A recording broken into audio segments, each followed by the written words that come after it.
Hands to yourself, Joy. Pro tips to yourself, Robbie. And leave McKay alone on tonight's KURTS Blurbs, the Pitt edition. What up, lunatics? Kurt Money here with my thoughts on the 11th hour of the Pitt. Got a real roller coaster of emotion going on in the Kurt Cave right now, character likability-wise, okay? Let the blurbs begin. Blurb number 1, what goes up must come down. That's what I was telling myself when I was watching Shaggy's ego snap right back to insufferable. Oh, he wants to set a record for first day intubators. One more gets me to 3 in my first week.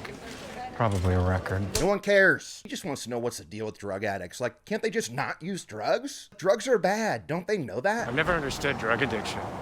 Well, you need to try. A little empathy goes a long way in this job. He's oozing empathy. Are you kidding me? He just can't stand fatties or addicts. I wonder why. Meanwhile, hey Shags, how's that teacher patient of yours doing? Oh, not so good? He might be dead, and it'll be all your fault? Got a heartbeat back though, so still smoke. That was glorious. Dude already forgot how he almost killed a guy a few hours ago, and here he is at it again. Will he learn his lesson this time? I guess it depends how this guy's day ends, I suppose, but here's hoping he gets ugly. Look, this is a fictional character, okay? So I'm allowed to jokingly root for his demise and root for Shaggy to be the reason it happened so that he feels real bad about it. That's my right as an audience member. I'm allowed to wish death upon him, or wish him a speedy recovery if he keeps his mouth shut. A request that I think has gotten through to blurb number 2. A Jokeless Duke is a good Duke. I gotta give this guy credit. He did not piss me off once this episode. I think it's because he quit it with all the jokes of his. Kept calling me Doc. Didn't know he was the real Doc until a few months in. He was keeping his secret life from me. I was worried for a sec when he was like, cut the bullshit. Like he was gonna be like, hit me straight, I'm not one of your patients. Just hit, I'm like a real man. Tell me what I'm gonna die of tomorrow. Yeah, stop the bullshit. But no, he was chill. And he's like, you know what, Robbie? I will be the reason for you to stick around. So while I say kudos to Duke, it is no kudos to you, Doc Robbie. You had your moments tonight where I was like, you know what, maybe he's not so bad. There's the old Robbie I know and love. But then nope, still an asshole. Which is why blurb number 3 is all about Robbie the Onion. So many layers to this guy. One layer is a Robbie who tells Ice to go screw. So I like that. You can see how busy this department is, right? You've been nothing but a distraction and a disruption since you've been here. And a Robbie who defends Javadi. Nice. Javadi, why don't you glove up and show Dr. Shamsi why you belong in the ED? And a Robbie that's concerned with Mel's well-being. Who do you have to talk to when things aren't going so good? Friends? Family? But then there's the next layer to this Robbie onion. The layer that sucks. That then cuts Mel off to go yell at McKay. Actually, I don't really have Hey, McKay, where have you been? Oh, I stepped out. Who, by the way, got in trouble for taking Shaggy along on a street team assignment for a lady whose leg looks like this. He's still using Trank. Sometimes. Oh, but sure, we don't need him now. Go on a field trip with Nepo Mommy. Go ahead. You won't be missed, apparently. Okay by me. Then this Robbie is even worse than Mohan, still going on and on, blaming every mistake she makes on the fact that her mom's blowing her phone up, okay? He's like, oh no, the way to be a great doctor is to leave your outside life on the outside. You cannot let anything in. Your mother's not in here. She is out there. You keep everything out there. That is the key. That is the difference between the best doctors and the ones that don't make it. Inside these walls of the Pit, we're a fortress, okay? That's the way I do it, and that's how great doctors do it. Oh, by the way, have you met my friend Duke? Just a close friend of mine that I'm helping out instead of the people that are waiting in line in the lobby. Blurb number 4, cool it, Joy. Joy and Dr. Al have both made great strides with me and how much I like them, okay? Started off on the wrong foot. Dr. Al was all AI this, AI that. And Joy was all like, I don't want to do anything. But Dr. Al hasn't talked about AI for multiple episodes. And Joy, well, Joy has superpowers. I kind of have a photographic memory. But Joy, I know that you saved the day and stuff, and I'm very proud of you for doing that. It is still, though, your first day. Do not be coming in and grabbing Perla's wrist to use her watch to, like, time heartbeats or whatever the hell you're doing here. Something tells me there's a device in this operating room that can do that as well. Perla's not having it. I'm not having it either. Blurb number 5, Trank is real. McKay's telling Shaggy about Trank. It's this drug that's bad and all this stuff. And I'm thinking, ooh, good, a fake drug on a TV show. I love nothing more than a fictional drug in movies and TV. I could talk all day long about RoboCop and Nuke. Nuke. Where is it made? Or Dread and Slow-Mo, which would be the preferred fake drug I would want to take. Because it, like, makes your actions super slow-mo. But then I Goog it. Trank is very real and a very real problem on the streets today. So, hey, Kurt's learning. Good, honey. I don't know what I was thinking. It makes sense that the Pitt would name check a real street drug because we've got an episode today that's all about how much ice sucks and how much the Pitt and the people who make the Pitt hate ice. And the people who talk about the Pitt hate ice. Can't we just tell the agents to f off? Actually, the only person who doesn't hate ice apparently is Monica over here chatting them up. Time for you to go. I was just having a chat with Speeders here. Are we gearing up for a Monica v. Dana headbutt? I don't know. When Dana kind of snapped at her. We need the room. We're not moving it yet. Okay, sorry. What if she finds out she's all chummy with this ice dummy? Then what? What? Get out of here! Take your cigarettes with you! I don't know. Maybe I'm reading too much into things. And honestly, maybe that's my problem at this point in the Pit. Here we are 11 episodes in. I feel like I'm expecting too much or expecting crazy things to happen when that's not the show that we're watching. You know, I was talking with a friend about like, what if this mom whose kid fell asleep in the car, like what if she's not his mom or she's really evil and we got to stop her? Maybe she kidnapped that kid, blah, blah, blah. It's not going to be that. I mean, it could just be they help the kid, he lives, and boom, we're on to the next hour. Okay? I mean, they've proven it time again. This baseball thing tonight, I was dying for Santos to be right. You're not one of those guys who steals balls from kids, are you?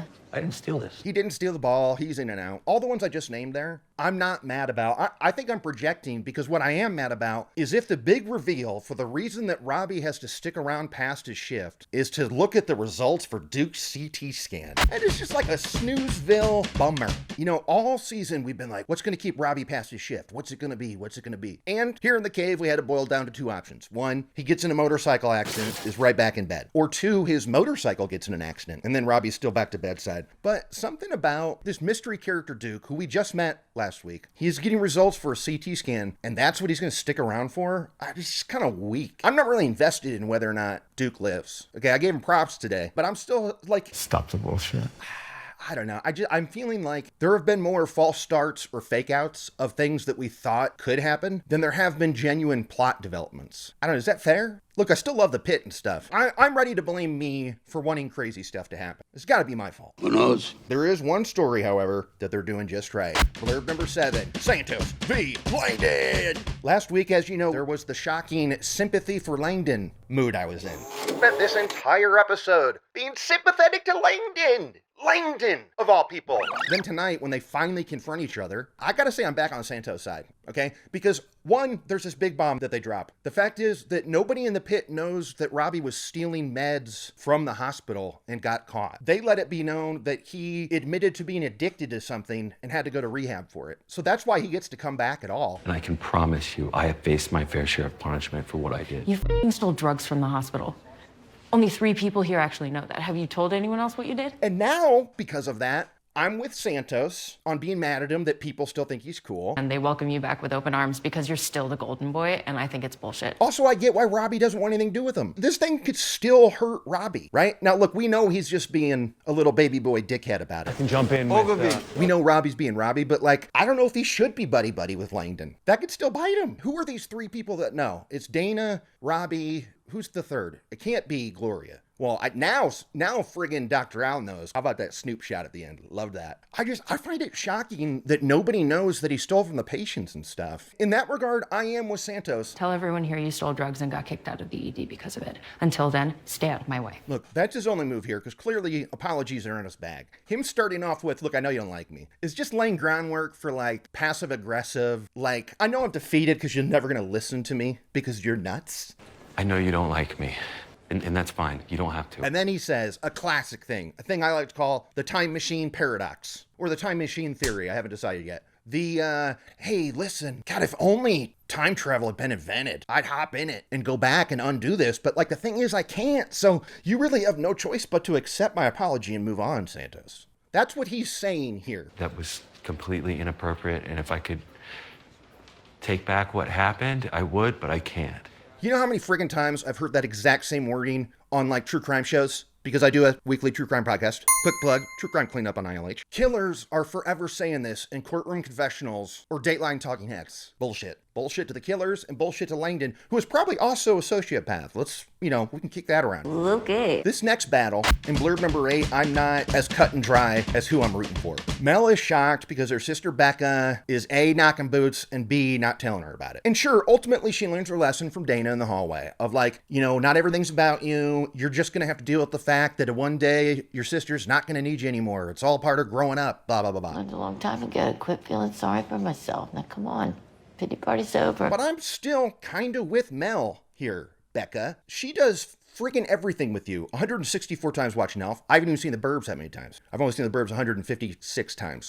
Yes! You're watching Elf together all the time and you don't tell her that you have a boyfriend. And then on the day she finds that out, she's also finding out, oh, hey, remember those fireworks plans we had all day? I'm not doing that anymore because I'm going to go do my 4th of July thing with my new boyfriend, Adam. Oh, I was going to watch fireworks with Adam and his parents. And also, Mel tries a genuine apology. Becca's not having it. Well, I guess I could Bye now. This is frustrating. I get why the show does it, because we only spend one day a season with these people. They've got to do some condensed timelines when it comes to conflicts that we're dealing with. There is one way that this whole plotline could be saved, though, and that is if we meet this mystery boyfriend, Adam. Do you have a resident named Adam? Hear me out. It's the end of the shift. Becca comes in with her new boyfriend, Adam, because he's got like a black cat sticking out of his ear or something. Or in his butt. 2 birds, 1 stone. Who is revealed to be, it's that friggin' thief from earlier who was flirting with Mel and then gave her a concussion when he ran off. Hey, it could happen. Okay, it probably couldn't. But you know what could happen? Is you could heed my advice when I say go watch The Burbs and be delighted. The Burbs. And before you go to bed tonight, please recognize Tibitbo. And also subscribe to K Money's Mind Grapes. Okay, hit the subscribe so you're going to get more vids like this. But first and foremost, Tibitbo. Watch The Burbs because Tibitbo.